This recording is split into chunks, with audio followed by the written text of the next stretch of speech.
Hey Reddit, when did your something's not right here gut feeling ever save you? My mom dropped my 3-year-old brother off at daycare before she had to work in the morning. When she got to work she had this terrible feeling something was wrong with him. She ended up leaving work and drove to the daycare. She found the daycare lady inside sleeping, while the daycare kids, including my brother, were running around the pool.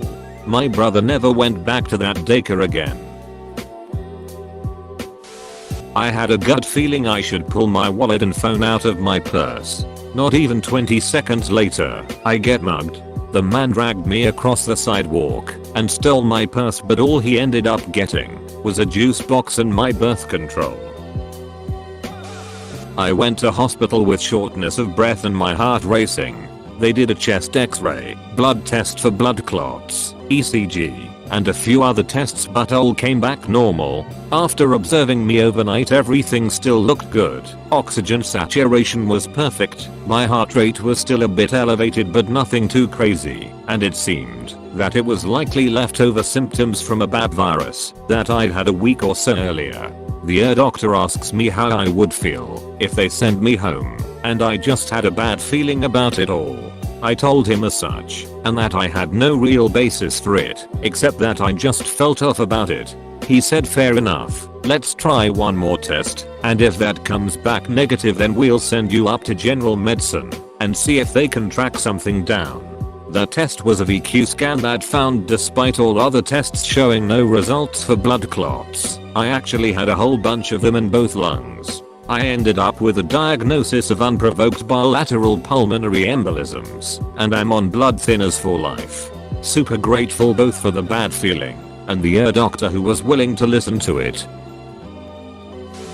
I smelled burning plastic early in the morning at my family cottage and almost went back to sleep. I was around 15, but got up to investigate. A socket on the outside of a building had caught fire and flames were shooting up the wall. The rest of my family was still sleeping, and there wasn't enough smoke for the alarms to go off. I ran and got the fire extinguisher, got my dad up, and put it in his hands, and pointed him towards the fire, stopped it and called the fire department. I was going to meet up with someone from Marketplace to buy a phone, and the feeling hit me, so I called the woman and a man answered trying to play off the fact he's a man. And I passed by where we were meeting at, and it was dark, and I heard voices in the background on the phone call. I never stopped the car and kept going. Pretty sure I saved myself from at the very least a mugging, but learned a good lesson. Always meet in a public place. In 2004, on Boxing Day, not me but my mother.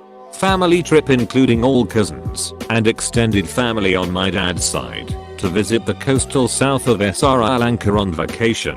About 20 people in all. Well planned trip. Last moment my mother didn't want to go. No reason at all. None of us could get her to explain why, but she refused to go. So we went inland on a different trip to see some other relatives. Around midday, the entire extended family, now on both sides, were sitting shocked in front of the television watching the very same hotel we booked being washed away live by that tsunami. To date, she still can't explain what she felt. Thanks for the gold and silver guys 3. I was 15 years old, and my mom dropped me off at McDonald's to get breakfast, while she went across the street to get Starbucks. It was a shopping mall in suburbia and we were on the way to pick up a new kitten a few hours away. Instead of walking the 100 yards to my mom, I sat outside waiting for her to pick me up. Teenagers, I guess. As I'm standing there, a guy in an old station wagon with 2 kids in the back starts talking to me.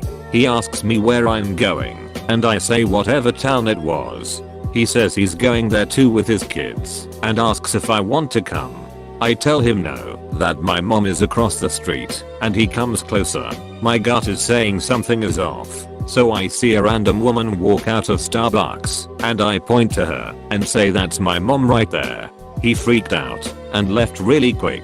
I still remember those 2 kids in the backseat. They looked so off.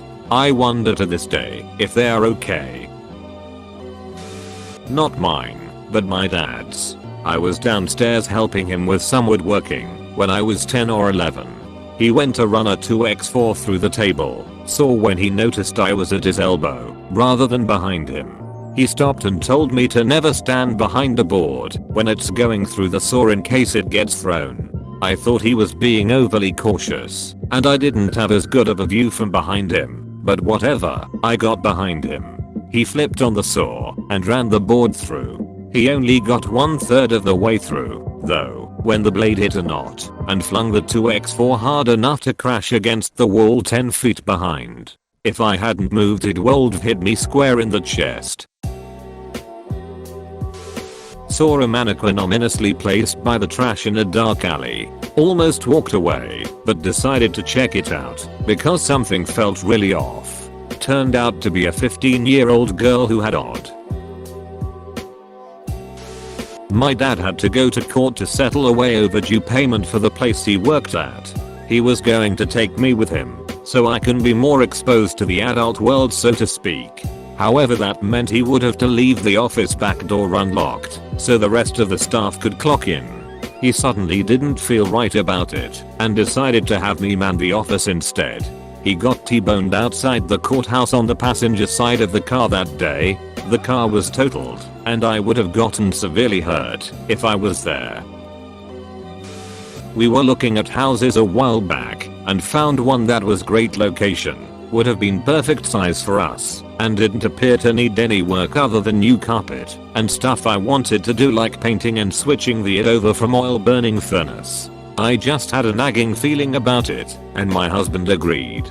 As much as we loved it, something was off with it. I actually thought ghost or something silly like that, and we ended up passing on it. I was still kicking myself about it until a few months later, when it had a major electrical fire. The whole house and everything in it was a total loss, and the family that lived there barely got out alive. I used to just drive around country roads when I would feel stressed out or sad, as a way to just get away and listen to music. One evening I was driving with my best friend in the car, and we're on a gravel road that has a huge hill.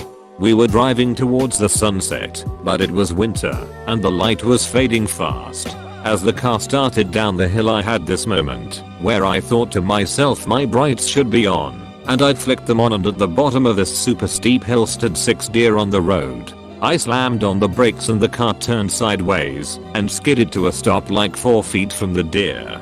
Those stupid deer didn't even move. They just stared into the passenger side of my car, and my best friend pointed at them and said, "Hey, deer." The car was fine. We were fine. And Bambi was all good. I don't drive around like that anymore. I woke up from a deep sleep at like 2 AM during a winter storm. Something wasn't right. I immediately went looking for my senior dog and couldn't find her anywhere in the house. My roommates had a tendency to let her out for a walk and forget about her, closing the door. I ran to the front of the house and found her laying on the welcome mat. She was hardly breathing and covered in snow. She had been outside alone for at the very least 5 hours. I moved out shortly after. My mom and her entire family were saved from dying from carbon monoxide poisoning by her dad. He left for work, got a weird feeling, and drove back home. Everyone in the house was unconscious, and he had to drag or carry them all outside one by one. They all survived. Not me, but my science teacher. When she was a teenager, she was standing near some lights at a pedestrian crossing with her and her friend. Very chill, but out of nowhere she had this gut feeling that both of them had to move. They moved just a couple meters away, and the next moment a car had hit another car and had hit one of the street electricity utility poles, and it had fell and exploded. Minor explosion enough distance away that it didn't hurt the girls exactly where they were. One of the wires had also snapped and hit it exactly where they were standing as well. They basically were in a scene of car wreckage and snapped wires and electricity explosions and the pole collapse. Just real insane. If the pole had missed them, the wire would have hit them, and if not, then most likely the cars. That gut feeling of moving away saved both of them. I remember this story so clearly from high school science class because it was such a WTF. Pity I only paid attention to these things and not actually science. I was walking out of a grocery store when I saw this kid about to cross the road. Something came over me and I yanked him back onto the sidewalk. Not even a second later a truck came flying past. He was probably around 7 or 8ish. Someone did this for me when I was a teen. My high school was downtown, so I walked around down there a fair amount. I was standing on the very edge of the curb waiting to cross, and a guy behind me grabbed my shirt and pulled me back from the edge of the road. We exchanged a mutual "Are you crazy?" look. When I turned back to the road, one of the city buses flew past. They have these huge side mirrors that stick out pretty far. Probably it wouldn't have actually hit me, but it would have been close. I turned back to thank the guy, but he was gone. Thanks for watching. Please like and subscribe. New videos every day. Check out our playlist.